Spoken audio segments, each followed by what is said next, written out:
भगवते वासुदेवाय।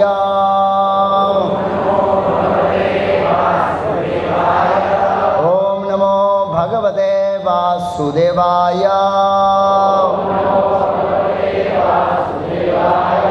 ओम नमो भगवते वासुदेवाय।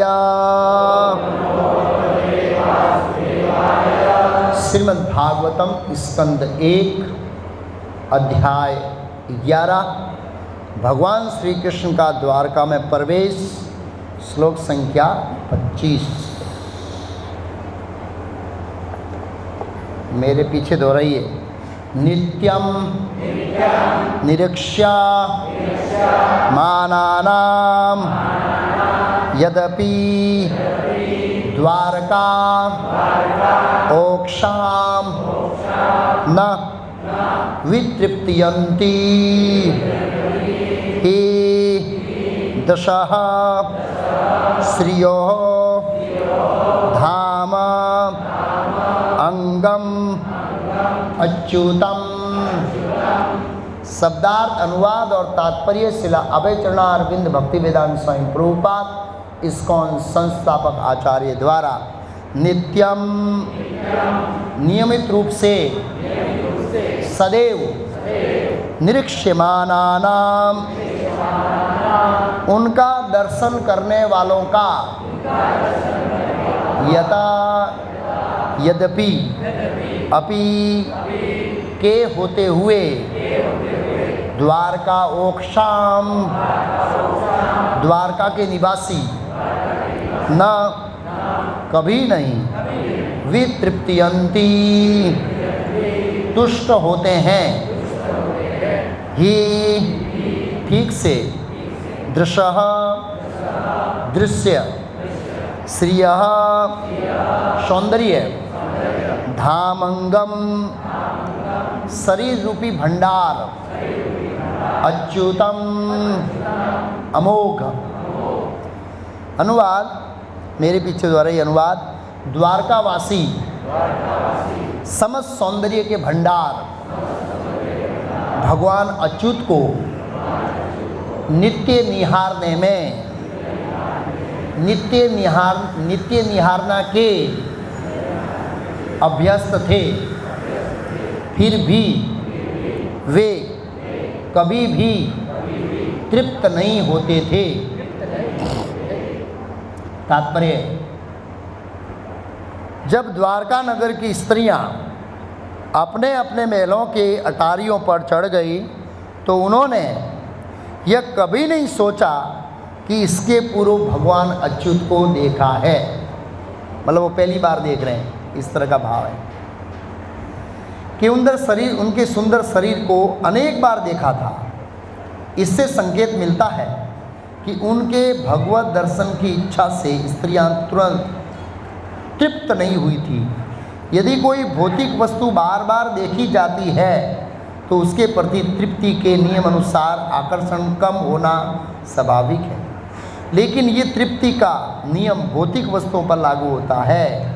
भगवान आध्यात्मिक जगत में इसकी गुंजाइश नहीं रहती है। यहाँ पर अच्युत शब्द महत्वपूर्ण है, क्योंकि यद्यपि श्री भगवान कृपापूर्वक पृथ्वी पर अवतरित हुए थे, किंतु तो भी वे अच्युत है। सारे जीव च्युत अथवा पतनशील हैं, क्योंकि जब वे भौतिक जगत के संसर्ग में आते हैं तब वे अपने स्वाभाविक पहचान खो देते हैं, जिसके कारण उनका शरीर, उनका जन्म, उनकी वृद्धि, उनका रूपांतर, उनकी स्थिति, उनका लय तथा विनाश जैसे प्राकृतिक नियमों के अधीन रहता है। किंतु श्री भगवान का शरीर ऐसा नहीं है। वे अपने स्वाभाविक रूप में अवतरित होते हैं और भौतिक प्रकृति के नियमों द्वारा कभी भी प्रभावित नहीं होते हैं। उनका शरीर प्रत्येक संबंधित वस्तु का स्रोत है और अनुभवातीत समस्त सुंदरता का भंडार है। अतएव श्री भगवान के दिव्य शरीर का दर्शन करके किसी को भी तृप्ति नहीं होती, क्योंकि उनमें नित्य नवीन सौंदर्य दृष्टिपात होता रहता है। दिव्य धाम, दिव्य नाम, रूप, गुण, पार्षद इत्यादि सभी आध्यात्मिक अभिव्यक्तियाँ हैं और श्री भगवान के पवित्र नाम कीर्तन करके तथा उनके गुणों की चर्चा करने में कभी भी तृप्ति नहीं होती और न श्री भगवान के पार्षदों की कोई सीमा है, वे सब स्रोत हैं और असीम हैं। ओम अज्ञानतिमिरान्धस्य ज्ञानाञ्जनशलाकया चक्षुरुन्मीलितं येन तस्मै श्रीगुरुवे नमः। नमः ओम विष्णुपादाय कृष्णपृष्ठाय भूतले श्रीमते भक्तिवेदांत स्वामी इति नामिने। नमस्ते सारस्वती देवे गौरवाणी प्रचारिणे निर्विशेष शून्यवादी पाश्चात्य देशतानिरे। श्री कृष्ण चैतन्य प्रभु नित्यानंद श्री अद्वैत गदाधर श्रीवासादि गौर भक्तवृंद। हरे कृष्ण कृष्ण कृष्ण हरे हरे, हरे राम राम राम हरे हरे। तो अभी जो प्रोग्राम है उसका शीर्षक था नेत्रोत्सव। तो अभी नेत्रोत्सव बंद हो गया है, अब कर्णोत्सव शुरू होगा, और जब कर्णोत्सव बंद होगा तब जीवोत्सव शुरू होगा, जीव का उत्सव। आध्यात्मिक जीवन में सभी इंद्रियों के लिए बहुत बड़े बड़े उत्सव हैं, बहुत बड़े बड़े उत्सव हैं, सोच नहीं सकते। हमें तो खाली नेत्रोत्सव लिखा था, लेकिन एक उत्सव के अंतर्गत 2 डिस्काउंट में है ऐसे। तो नेत्रोत्सव, ये जो श्लोक था बहुत सुंदर श्लोक है श्रीमद् भागवतम का। 11वां स्कंद था। नित्य निरीक्षमानानाहं यद्यपि द्वारका ओक्षाहम नह तृप्यन्ति हि दृशः श्रियो धाम अंगम अच्युतम। मतलब द्वारका के जो वासी थे वो भगवान के नित्य दर्शन करने के अभ्यस्त थे। भगवान सबसे ज़्यादा इस भूमंडल पर रहे तो द्वारका में, गुजरात में 100 साल। वृंदावन में मेरे ख्याल से 8, 10, 11 साल, उसके बाद थोड़ा 1-2 साल मथुरा में समथिंग, और उसके बाद सीधा आ गए द्वारका। 100 साल तक द्वारका वासियों ने भगवान के सौंदर्य का, यहाँ पर भंडार लिखा है, भंडार। इस भौतिक जगत में जितना भी सौंदर्य है वो कृष्ण से आता है, इसलिए भंडार का है। अहम सर्वस्य प्रभो मतः सर्वम प्रवर्ते इति मत्वा भजन्ते मां बुधा भाव समन्विता। भौतिक जगत में जो भी है, भगवान के 10वें अध्याय के अंतिम बताया सौंदर्य शक्ति, वो मेरी अंश का एक कण मात्र है। तो प्रभुपाद जी तात्पर्य में लिख रहे हैं कि बहुत समय के बाद भगवान कृष्ण वापस आए हस्तिनापुर से, तो उन्होंने ऐसा देखा कि ऐसा लग रहा है हम कृष्ण को पहली बार देख रहे हैं, ऐसा उनको लग रहा है द्वारका के वासियों को। हालांकि वो नित्य भगवान के दिव्य सौंदर्य का आस्वादन करने में अभ्यस्त थे फिर भी। तो नेत्र उत्सव बहुत महत्वपूर्ण उत्सव। हम सब जीव के हृदय में एक ऐसे सौंदर्य की खोज है जो कभी फीका ना पड़े। क्या ना पड़े? फीका। भौतिक जगत का सौंदर्य फीका पड़ता है समय के अंतर्गत। क्या पड़ता है? फिर उसको मेकअप करना पड़ता है, और पसीने में मेकअप उतर जाता है ऐसे। तो हमको कैसा सौंदर्य चाहिए? जो फीका ना पड़े, एक। दूसरा, ताज़ा रहे। ताज़ा मतलब नवनीत, ताज़ा रहे, ताज़ा ऐसे, एवर फ्रेश, इसको इंग्लिश में एवर फ्रेश, हमेशा ताज़ा रहे, ऐसे सौंदर्य को ढूंढ रही है। दूसरा। तीसरा है बार बार देखने पे ऊब नहीं जाते। जैसे घर में रोज़ राइस दाल सब्जी चपाटी, रोज़ राइस दाल सब्जी चपाटी, बोलते यार कुछ दूसरा बनाओ ना, ऐसे बोलते। एक लेकर दिस खिचड़ी ऐसे तो ऊब जाते हैं, क्योंकि एक भौतिक जगत का, ये बताऊंगा दिव्य सौंदर्य और भौतिक सौंदर्य में क्या अंतर है। तीसरा, हम ऐसा सौंदर्य खोजते हैं जो बारंबार देखने के बाद भी न वितृप्तियंती। तो वितृप्तियंती दो चीज़ में समझना पड़ेगा। वो तृप्त नहीं होते थे और हम भौतिक सौंदर्य को देखकर तृप्त नहीं होते हैं, तो ये बराबर ही हो गया ना? बराबर ही नहीं। वो तृप्त इस दृष्टिकोण से नहीं होते कि और देखे और देखे और देखे और देखे, मतलब हृदय में आनंद है लेकिन अभिलाषा है। लेकिन जो भौतिक सौंदर्य है वो एक सौंदर्य देख लेते हैं तो फिर उससे कंटाल जाते हैं, दूसरा सौंदर्य ढूंढते हैं, संतुष्ट नहीं होते हैं हृदय में, फ्रस्ट्रेट होकर दूसरा देखते हैं, जबकि यहाँ आकर आनंदित होकर दूसरी बार भगवान को देखते हैं। तो वो अंतर है, आगे समझाएंगे। और तीसरा है फिर से देखने की इच्छा, फिर से और देखने की इच्छा, और देखने की इच्छा, और देखने की इच्छा। तो ऐसा सौंदर्य ढूंढ रहे हैं। क्या इसकी वो है, फीका नहीं पड़ता है, ताज़ा रहना चाहिए, बार बार देखने से उबना नहीं रहना चाहिए, और फिर से देखने की इच्छा जागृत होनी चाहिए। ऐसा सौंदर्य हम ढूंढ रहे हैं। लेकिन हमारी भूल ये है कि ये सौंदर्य हम भौतिक चीज़ों में या भौतिक पदार्थों में और भौतिक जगत में ढूंढते हैं। निसंदेह जब भगवान भौतिक जगत में आते हैं तो इस सौंदर्य का प्रदर्शन करते हैं, लेकिन हम भौतिक पदार्थों में वो सौंदर्य ढूंढते हैं। सौंदर्य करोड़ों जन्मों से हम इस भौतिक जगत में अपनी आँखों को तृप्त करें ऐसे सौंदर्य को खोज रहे हैं जो अभी भी तृप्त हुए नहीं हैं, एक के बाद एक खोजते रहते हैं। तो ये हमारी अनंत काल से हमारे हृदय में एक ऐसी इच्छा पड़ी है कि हम ऐसा सौंदर्य देखें, उसको देखने के बाद दूसरा सौंदर्य देखने की इच्छा ही ना हो। ये एक पॉइंट है, बस वो ही देखते रहे और कोई इच्छा ना हो। आगे आएगी इसकी कथा। और हम लोग ये भौतिक जगत में देख रहे हैं करोड़ों जन्मों से सौंदर्य है, लेकिन नेत्र है, नेत्र आँख तृप्त नहीं हो रही है। तो जब भगवान कृष्ण इस जगत में आते हैं तो हमें समझाने के लिए, हमें संदेश देने के लिए कि आप अपने नेत्रों से जिस सौंदर्य की खोज कर रहे हैं वो मेरे पास है। किसके पास है? मेरे पास है। तब वो भगवान अपने अलग अलग स्तर के भक्तों को अलग अलग स्तर के सौंदर्य का रसमान कराते हैं। जो भक्त भक्ति में जितना उन्नत होता है वो पराकाष्ठा वाला सौंदर्य देखता है, जो भक्ति में जितना निम्न स्तर पर रहता है उनको कम सौंदर्य का दर्शन होता है। कृष्ण एक ही होते हैं, लेकिन सौंदर्य की मात्रा होती है 10%, 20%, 50%, 100%। कीमत चुकाओ और 100% पर जाओ। क्या चुकाओ? कीमत। भगवान के सौंदर्य की कीमत है। नंद महाराज ने, जब नंद महाराज कुरुक्षेत्र गए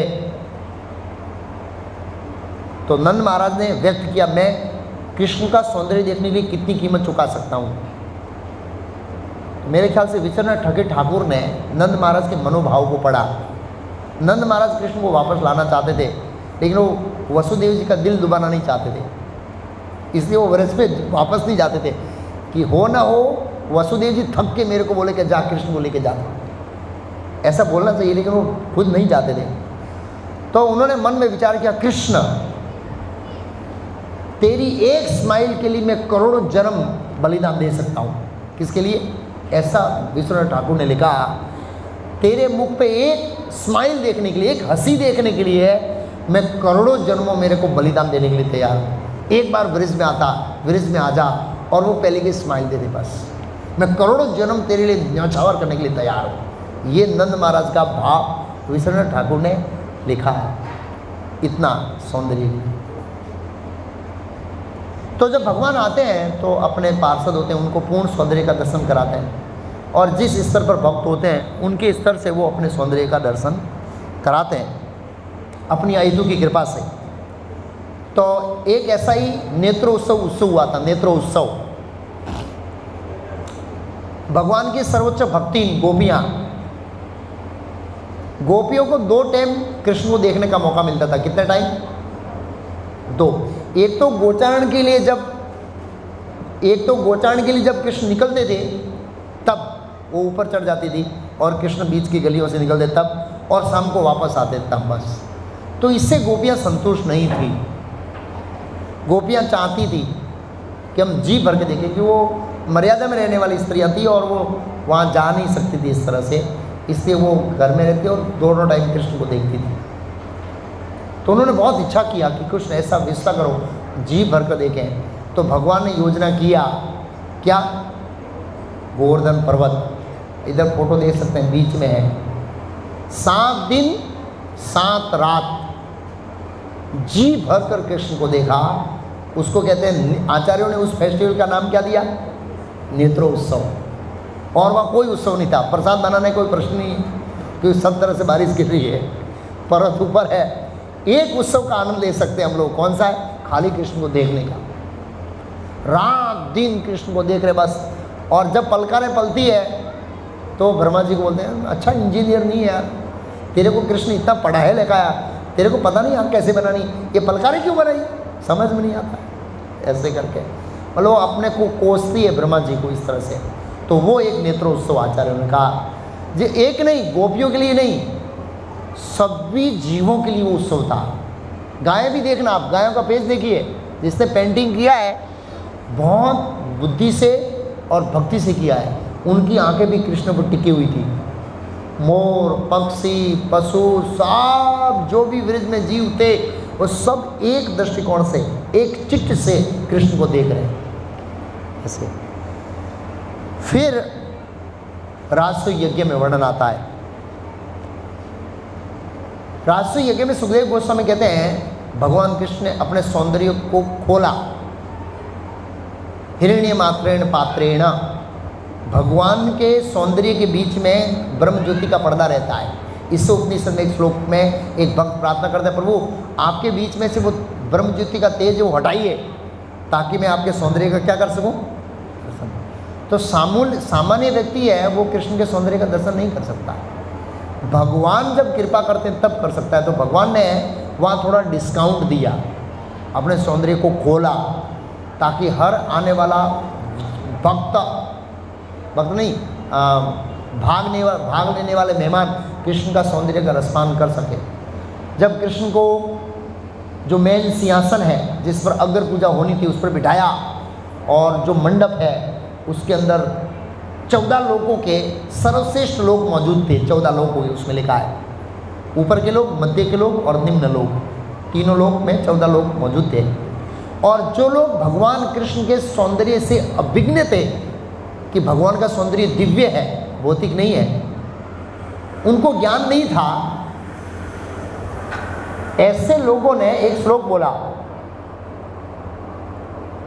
क्या बोला? एक श्लोक बोला, बहुत सुंदर श्लोक बोला है, कर दीजिए। किसने श्लोक बोला? याद रखिए, जो भगवान कृष्ण ने सौंदर्य खोल दिया, सब लोग सौंदर्य का रसपान कर रहे थे, तो जिन लोगों को भगवान की दिव्य प्रकृति का ज्ञान नहीं है कि भगवान का शरीर दिव्य भौतिक नहीं है और ब्रह्मा जी द्वारा सर्जित नहीं है, इन लोगों, जिन लोगों को ज्ञान नहीं था, वो लोग क्या बोले? यद धर्म सुतो बत्रारासु यज्ञे त्रयस्य दृक् स्वरूप यन्नाम त्रिलोकः कास्नेय चाध्यम गत विधातु। अवाक, अवाक मीन्स अवाक रहेंगे, ऐसे अवाक, हम बोले अवाक। अवाक सर्गो कौशलम इति अमन्यतः। उन लोगों ने कहा कि अब ब्रह्मा जी के पास सर्जन करने की कोई शक्ति नहीं है। क्यों? क्यों? मैंने पहले ही बोला था कि ये श्लोक कौन लोग बोले हैं? जो भगवान के दिव्य सौंदर्य से अविज्ञात है, उनको पता नहीं है ये सौंदर्य दिव्य है और ब्रह्मा जी द्वारा रचित नहीं है। उन लोगों का ऐसा मानना है कि अब ब्रह्मा जी के पास सर्जन करने की कोई क्षमता नहीं है। क्यों? क्योंकि अपनी समस्त कौशलम शब्द का किया है, कौशलम अमन्यता, सभी कौशलता किसके ऊपर लगा दिया? कृष्ण को डेकोरेटिव करने में। आप समझे मेरा पॉइंट? मतलब कृष्ण को सौंदर्य बनाने में अपनी समस्त शक्ति लगा दी, इसलिए अब ब्रह्मा जी के पास सर्जन करने की कोई शक्ति नहीं है, और सब शक्ति उन्होंने लगाई। लेकिन उनको पता नहीं था कि भगवान का शरीर ब्रह्मा जी द्वारा सर्जित नहीं है, अमन्यत लिखा है, ऐसे लोग मानते थे। इतने भगवान सुंदर से, और सभी लोग, आप श्रीमद् भागवत में फोटो देखेंगे तो जैसे हम भीड़ में देखते हैं ना, ऐसे शिव जी खड़े भीड़ है, खास सर्वसागर दर्शन करा देना है, मतलब ऐसे ये भाव था वहाँ पर, पढ़ापढ़ी कर रहे हैं देवता। आप फोटो देखेंगे राजसूय यज्ञ का, इसमें नहीं है, साथ में स्कंद में पीछे देख रहे हैं, शिव जी ऐसे गुजराती के डोकाचियो करे, शू करे? डोकाचियो खबर पड़े? भीड़ में आए खास खास ब्रह्मा जी ऐसे बड़े बड़े देवता लोग ऐसे भीड़ भाड़ धक्का मुक्की कर रहे थे कृष्ण को देखने की, ऐसा सौंदर्य था।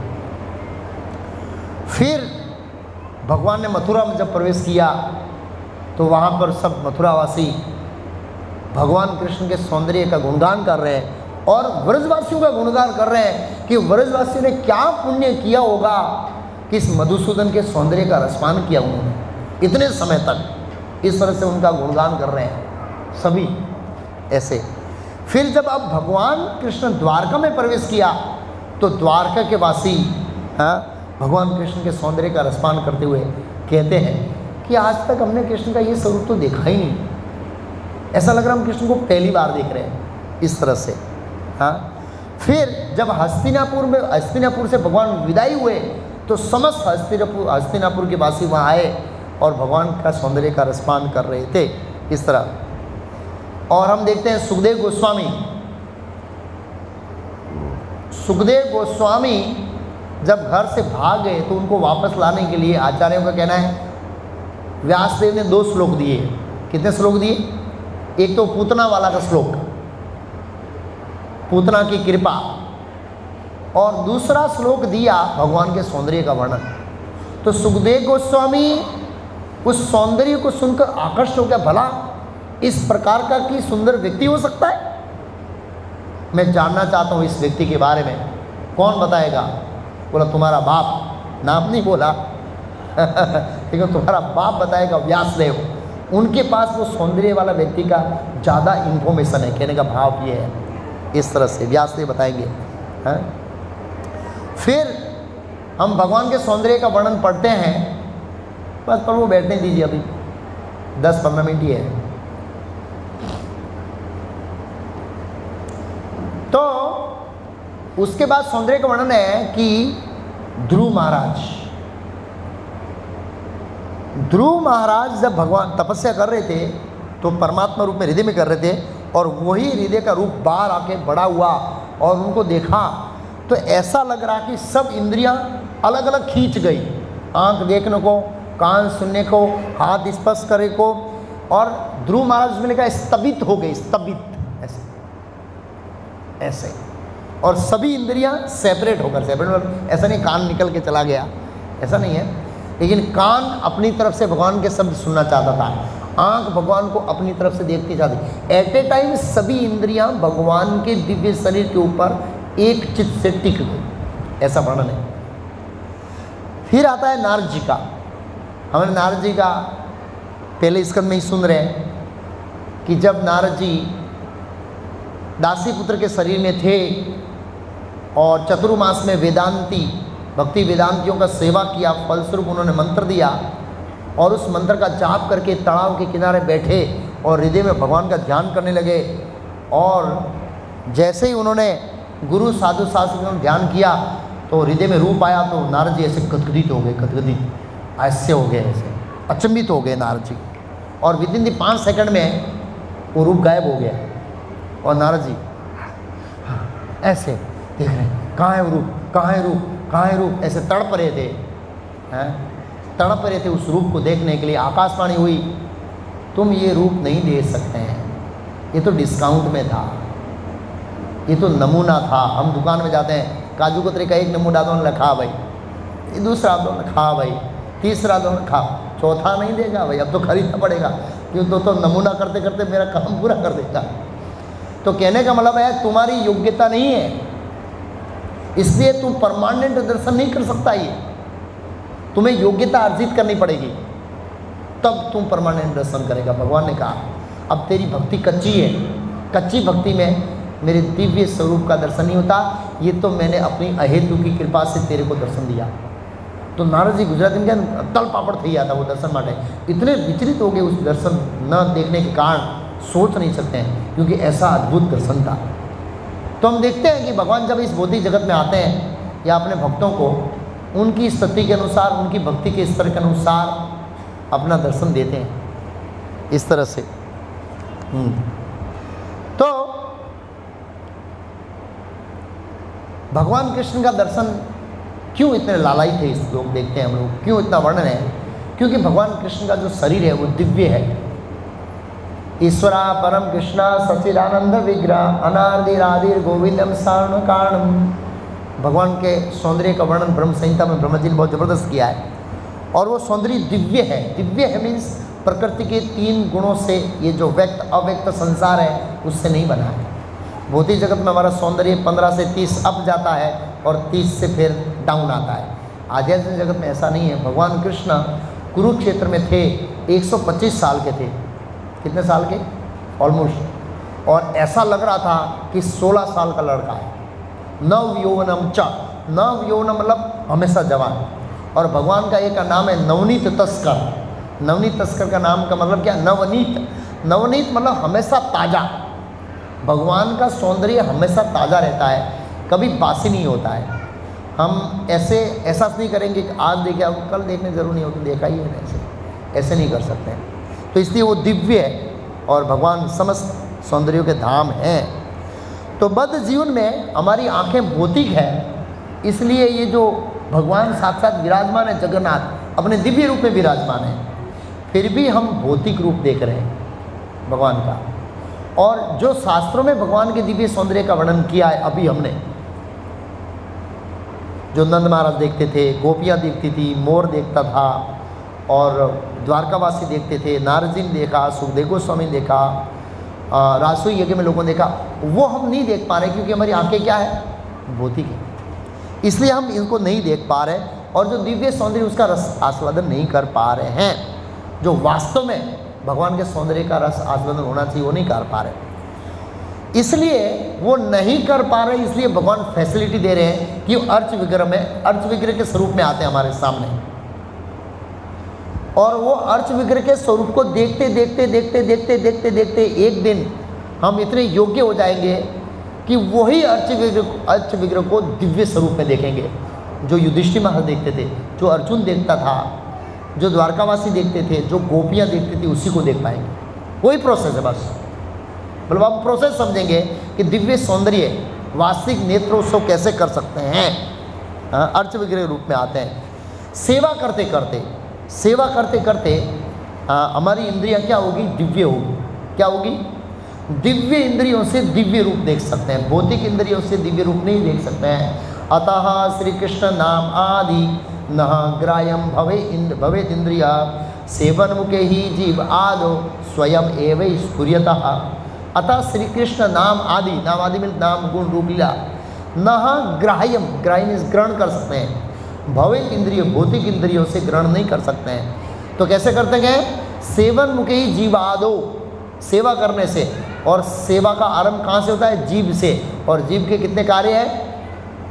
2 हैं। एक तो गान उत्सव और एक प्रसाद उत्सव। जीव के भी 2 फेस्टिवल हैं, गाना और खाना, 2 उत्सव। तो 3 उत्सव के अंदर एक क्या बोलते हैं? सब उत्सव। सब उत्सव, छोटा उत्सव, गाना जो हमने आरती गाया ऐसे। तो आंखें दिव्य होगी। जब आंखें दिव्य होगी तो हमारी आंखों में प्रेम उत्पन्न होगा। और भगवान के स्वरूप को देखने के लिए प्रेम चाहिए।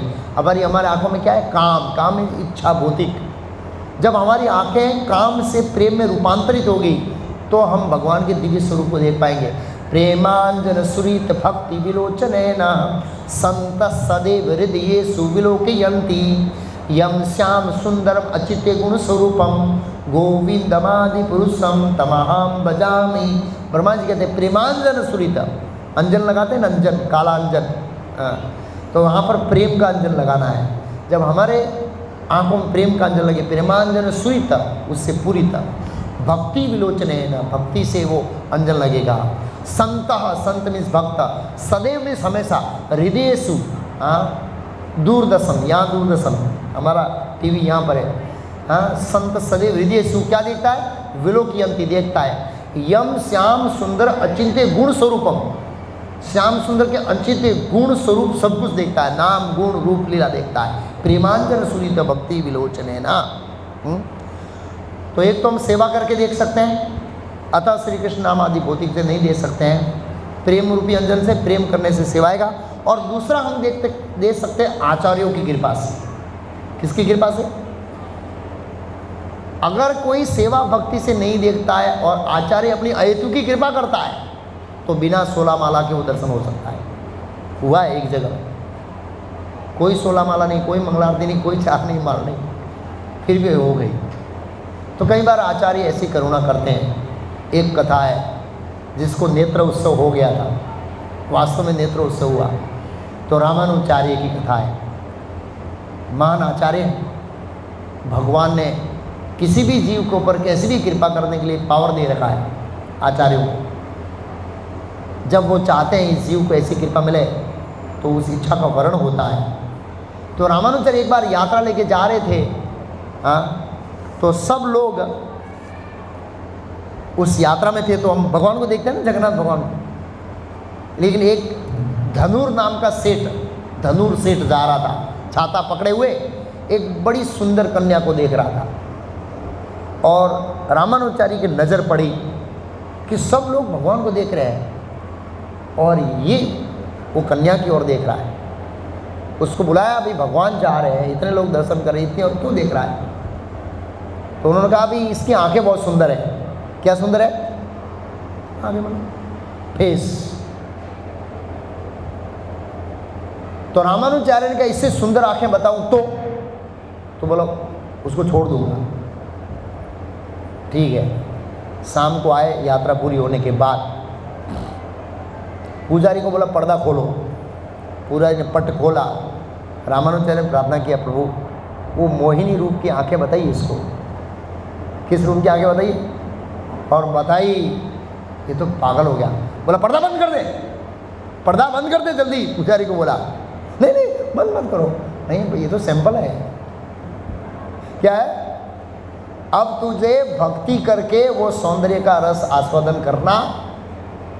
और फिर वो व्यक्ति है, उन्होंने उस वेश्या से शादी कर लिया और वो रामानुचार्य के शिष्य बन गए, जिसका नाम हुआ धनुर्धर दास। बड़े विख्यात, बड़े वैरागी शिष्य हो गए उनके। ब्रह्मचारियों में उसका नाम था, वो गृहस्थ था, लेकिन उनका वैराग्य समर्पण ब्रह्मचारियों से भी बढ़कर था। ऐसी बहुत लंबी कथा है वो। तो कहने का मतलब है, इस तरह के महान आचार्यों की कृपा हो जाए तो अभी भी इसी समय जो भगवान के शुद्ध भक्त भगवान के सौंदर्य का रस आस्वादन करते हैं वो हम कर सकते। तो आचार्यों ने हमको कृपा दिया है, आचार्यों ने मार्गदर्शन दिया है कि हम भगवान के दिव्य सौंदर्य का रसपान कैसे कर सकते हैं। सेवनमुख ही जीवादो स्वयं स्फुरिता। सेवा करते जाओ, बस ये सौंदर्य को देखते जाओ, देखते जाओ, देखते जाओ, देखते जाओ। एक दिन इसमें आसक्त हो जाओगे। आंखें भगवान का बार बार दर्शन करने से शुद्ध होती है, कान कथा करने से शुद्ध होता है, जीभ प्रसाद खाने जीभ शुद्ध होती है। ऐसे सभी इंद्रियों को भगवान की सेवा में लगाने से सभी इंद्रियां शुद्ध होती है। सवे मन कृष्ण पदारविंदियो, मन भी कृष्ण में लगाने से। और जब इंद्रियां शुद्ध हो गई तो शुद्ध इंद्रियों से शुद्ध विषय जो है भगवान, उसको देख सकते हैं। तो श्रील प्रभुपाद जी ने हमें जो प्रोसेस दिया है भक्ति योग का, भक्तिया माम अभिजानाति, भक्ति से हम भगवान का नाम, गुण, रूप, लीला इत्यादि का सब दर्शन कर सकते हैं। तो इस तरह का प्रोसेस है ये भगवान के दिव्य रूप का दर्शन करने के लिए। तो अभी 2 उत्सव पूरे हो गए, नेत्रोत्सव, करुणोत्सव, अब जीवोत्सव शुरू होगा।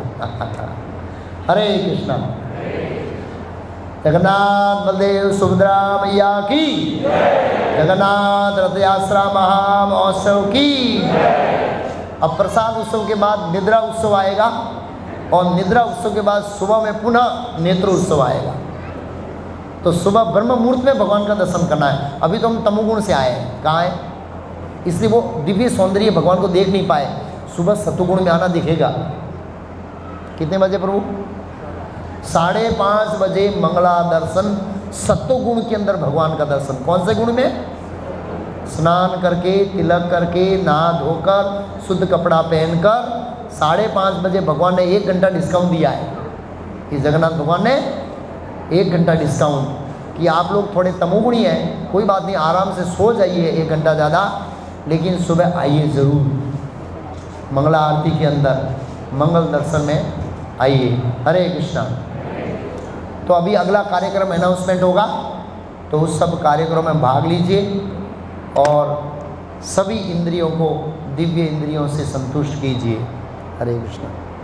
अनाउंसमेंट।